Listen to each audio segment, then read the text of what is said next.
สบายดีพี่น้องวันนี้เฮาพามาหาปลาตอนนี้กำลังมานเนาะแม่นปลาที่เฮาหามาได้ใส่เบ็ดเนาะจากการใส่เบ็ดหากินแบบธรรมชาติเนาะนี่แม่นไปกับทีมงานอาแลทีมงานบ่าวอาแลเนาะบ่าวเปรมบ่าวตุ้มบ่าวพ่นแก้วบ่าวแอเนาะ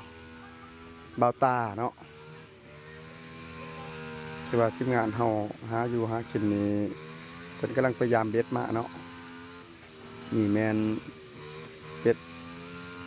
จากนั้นเฮาก็เริ่มเฮ็ดอาหารเนาะคั่วเฮ็ดต้มปลาคอเนาะคั่วปลาคอหลังจากคั่วปลาคอแล้วเนาะน้ำก็น้ำสะอาดจากถึงอันนั้นพุ่นเนาะ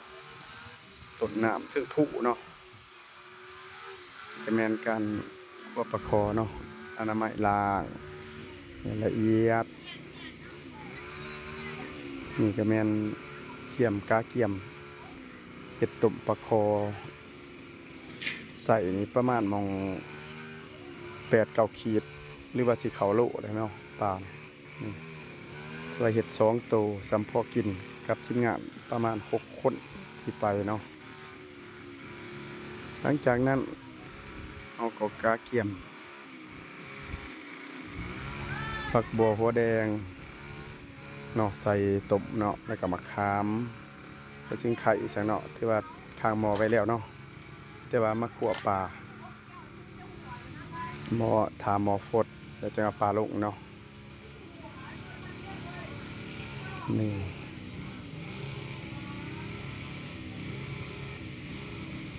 ปลาสมธรรมศาสตร์สิวๆเนาะอยู่ป่าอยู่ดงฟังเสียงนกฮ้องนกฮ้องเนาะนกหน่อยฮ้องโอ้ยนกปลาเหลียวเนาะหลายนกปลาเหลียวแต่ว่า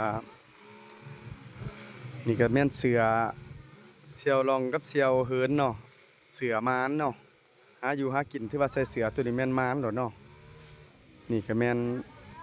แล้วเนาะหลังจากนั้นอนามัยอีแล้วเบิดแล้วนี่ต้มปลาคอใส่ผักกะแยงเนาะโอ้ยมันก็สุดยอดของบ้านนาเฮาเนาะนี่แม่นฐานเฮาเนาะนี่ก็แม่นหมอฟดแล้วพี่น้องจากนั้นก็เอาปลาคอลงเนาะผักกะแยงเอาไว้น้ำหลังเนาะนี่ทอกตกโจมันจากนั้นก็ทากินแล้วเนาะพี่น้องเนาะคือว่าให้มันฟดอีกบาทนึงแล้วจะเอาผักขะแยงลงแล้วก็โป่งเลยเนาะคลิปเฮาก็มีสำนีเนาะแต่ก็นึ่งเขาแบบไม้ด้ามนี่ที่ว่าตัดไม้เอาเนาะเขาฮ้อนนึ่งพร้อมกันเนาะแล้วเฮาบางแก๊สหน่อยไปเนาะพอฝนตกเบิดคืออ้าวสำหรับคลิปนี้ฝากกดไลค์กดแชร์เด้อกดติดตามด้วยพี่น้องเด้อ